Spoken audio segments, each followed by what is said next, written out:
উনি আমরা কিছু বলেও যেতে পারিনি শেষ মুহূর্তে যে হজরতরে দেখো কিংবা তুমি ভালো থেকো। আমার হাজব্যান্ডের বডি হচ্ছে খুঁজতে খুঁজতে আমাদের প্রায় অর্ধেক দিন চলে যায়। মাথার উপরে গাছটা হারায় ফেলাইছি। বাপ মা আছে ঠিকই, কিন্তু বাপ মা তো সবসময় আমরা দেখবে না, যে দেখতো সে তো আর নাই। 2 বছর হয়ে গেছে, 2 বছরের কোনো বিচার পাইনি আমি আজ পর্যন্ত। আমার হাজব্যান্ড হচ্ছে কি আপনার 20 জুলাই 2024 শহীদ হন। উনি হচ্ছে বাসার নিচে আর কি আপনার একটা ছেলে গুলি খাইছিল পায়ে, তো গুলি খায় গুলির মধ্যে ঢুকছে। তো তখন হচ্ছে আমার হাজব্যান্ড হচ্ছে বাইক চালাইতো, উনি বাইক চালানোর কারণে শনি একটা মোটামুটি গলি টলি সবই চিনতো। তো উনি আমার বললো যে আয়সা আমি একটু ছেলেটার গলি টলি চিনাই দিয়ে আসি, যদি ও মেন রোড দিয়ে যায় হয়তো একটা গুলি খেয়ে আরেকটা গুলি ধরে মাইরেই ফেলাইবো। তো উনি ছেলেটার হচ্ছে গিয়ে গলি চিনাই দিয়া গলির সামনে, মানে আমরা হচ্ছে একটা গলিতে ছিলাম, সেই গলির সামনে উনি যায়, কারণ অনেকগুলো মানুষ ছিল সেখানে, প্রায় 15-20 জন। তো গলির সামনে যাওয়ার কিছুক্ষণ পরেই মানে উপর থেকে আমার বাড়ির ছাদ থেকে আমার বলতেছে যে ভাবি ভাই তো গুলি লাগছে। তো তখন আমি কোনো মতে একটা উন্না বা হেজাব নিয়ে আমি বেরোছি, বেরোয়া দেখি যে আমাদের আশেপাশে মানে ওনার ফেস ভ্যালু ছিল আমার হাজব্যান্ডের, তো ওনার আশেপাশে অনেকেই ওনার ঢুকাইতেছে গলির মধ্যে, অথবা গলির মধ্যে না ঢুকালে সেদিন আমি ওনার পাইতাম না। তো সেইখান থেকে পরে ওনার আমি কিছু স্টুডেন্ট মানে খুব অল্প বয়স আন্দোলন যে করছে সাধারণ মানুষ সেটা বুঝছি সেদিন আমি যেদিন ওনার নিয়ে মেডিকেল গেছি। একদম অল্প বয়স 14-15 বছরের ছেলে কিছু ছিল, ওদের হাতে পায়ে দিলাম যে ভাই আমার একটু মেডিকেল নিয়ে যাও। পরে ওরা আমার হেল্প করলো। তো ওইখান থেকে আমি প্রথমে ওনার হচ্ছে অনাবিলে নিয়েছিলাম। অনাবিলে নেওয়ার পর ওইখানে ওনারা রাখে নাই, কারণ ওনার আর কি স্পট ডেট হয়ে গেছিলো বাই চান্স, হয়তো বা মানে ওনার বুক দিয়ে গুলি ঢুকে পিঠ দিয়ে বের হয়ে গেছিলো। তো ওইখানে উনি আমরা কিছু বলেও যেতে পারিনি শেষ মুহূর্তে যে হজরতরে দেখো কিংবা তুমি ভালো থেকো, কিছু বলতে পারিনি উনি আমার। অনাবিলে নেওয়ার পর অনাবিলে রাখে নাই। ওইখান থেকে আমি কোনো মতো একটা অটো জোগাড় করছি। আমি না ওই স্টুডেন্টগুলো জোগাড় করছে, ওদের আর কি ওদের যত সাধুবাদ দিব ধন্যবাদ দিব খুবই কম হবে। পরে ওইখান থেকে আমি হচ্ছে গিয়ে আপনার দয়াগঞ্জ পর্যন্ত আসতে পারি। দয়াগঞ্জে আসার পরে হচ্ছে গিয়ে আমি একবার সেন্সলেস হয়ে যাই। তো ওরা কোনো মতো আমার সেন্সে আনে। তো ওইখানে হচ্ছে আপনার একটা চোখ হসপিটালে অ্যাম্বুলেন্স পাইছিলাম। তো তাদের অনেক রিকোয়েস্ট করার পর হচ্ছে তারা শুধু আমার হাজব্যান্ডের শরীরটা আর একটা স্টুডেন্টের নিতে রাজি হয়। পরে তারা হচ্ছে আমার ঢাকা মেডিকেলে নামায় দেয়। তো ঢাকা মেডিকেলে নামানোর পর হচ্ছে ওইখানে আরেকটা যুদ্ধ ছিল যথারীতি হচ্ছে স্ট্রেসের জন্য। মানে আমি যে আমার হাজব্যান্ডের বডিটা নিব ট্রেতে করে, সেই বডিটা আমি ট্রেটা পাইতেছিলাম না। ওইখানে তখনও টাকা খাইতেছে। কোনো মতো একটা ট্রে আমি জোগাড় করে তারপর হচ্ছে স্টুডেন্টগুলো ওনার ভিতরে নিয়ে যায়, নিয়ে যাওয়ার পর রিসিভ করার পরে বলে যে উনি নাই। আর ওইখান থেকে হচ্ছে আপনার যেদিন ওনারা আমি নিয়ে গেছি 20 জুলাই আনুমানিক আসলে বড় ওনার গুলিটা লাগছে।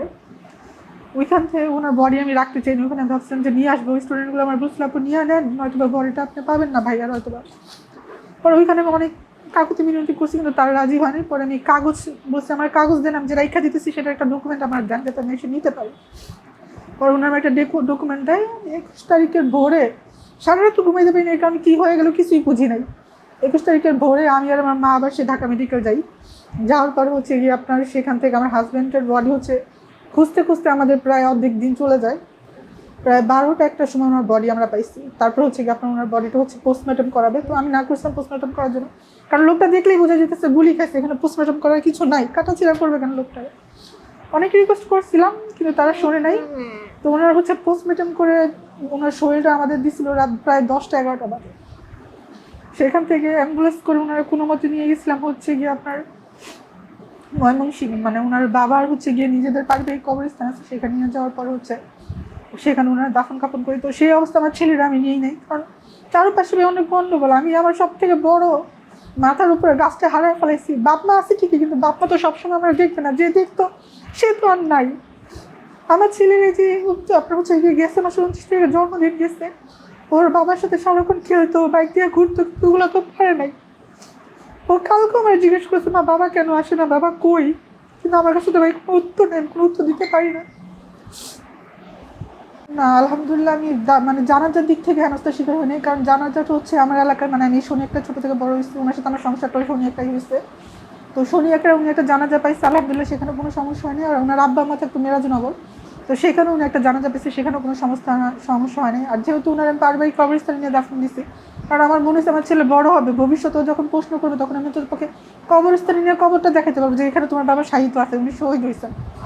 তো সেই ক্ষেত্রে ময়মনসিংহে নিয়ে যাওয়ার ক্ষেত্রে আমার কোনো ধরনের হেনস্থার শিকার হয়নি আলহামদুলিল্লাহ। তবে আমি শুনছি অনেকে অনেক হেনস্থার শিকার হয়েছে। আমরা ওই দেশের জন্য আমাদের স্বামীগুলো জীবন দিছে, সেই লোকগুলো নিয়ে আমরা মানুষের কাছে দুয়ারে দুয়ারে গেছি কবর দাফনের জন্য, হেনস্থার শিকার হইতে হয়েছে। 2 বছর হয়ে গেছে, 2 বছরের কোনো বিচার পাইনি আমি আজ পর্যন্ত। আমার ছেলেটা ইতিম হয়েছে যাদের জন্য, তারাও আজ পর্যন্ত এসে খোঁজ খবর নেন, এই সার্জারি বলেন, বা অন্য কোনো কেউ বলেন, তেমন কারো কাছ থেকে কোনো খোঁজ খবর আমি পাইনি। হ্যাঁ, তার একটা অনুদান দিচ্ছে, অনুদান দিয়ে একটা এতিমের জীবন পার হয় না। ওর একটা ভবিষ্যৎ ছিল, ওর বাবার হাত ধরে হাঁটতো, বাবার হাত ধরে খেলতো, সেগুলো তো ও পাইতেছে না। আর বিচার তো আমি আজ পর্যন্ত কিছুই পাইনি আমি। আর যে হাসিনা মারিয়েছে, সেই হাসিনা বলতে সে রিটার্ন দেশে আসবে, দেশে এসে সে আত্মসমর্পণ করবে না কি বলতেছে ও ভালো জানে। কিন্তু আমি আপনার এই বর্তমান সরকারের কাছে অনুরোধ করব, আপনি দয়া কইরা প্রতিহিংসার যে কথাটা বলেন, যে প্রতিহিংসা আমরা চাই না, আমরা প্রতিহিংসা চাই না, কিন্তু আমরা চাই এতিমের যে আত্মনাথ, আমি যে বিধবা হয়েছি আমার সেই আত্মনাথের বিচার, আমার হাজব্যান্ডের কিংবা আমার মতো যে শত শত মেয়ে বিধবা হয়েছে ওদের প্রত্যেকটা শহীদের হাজব্যান্ডের বিচার। একজন আসামির ফাঁসিতে ঝুলালে কোনো প্রতিহিংসা হয় না, একজনের দেখা দেখে আরেকজন শিখবে যে না, দেশে কোনো রকমের কোনো অরাজকতা করা যাবে না।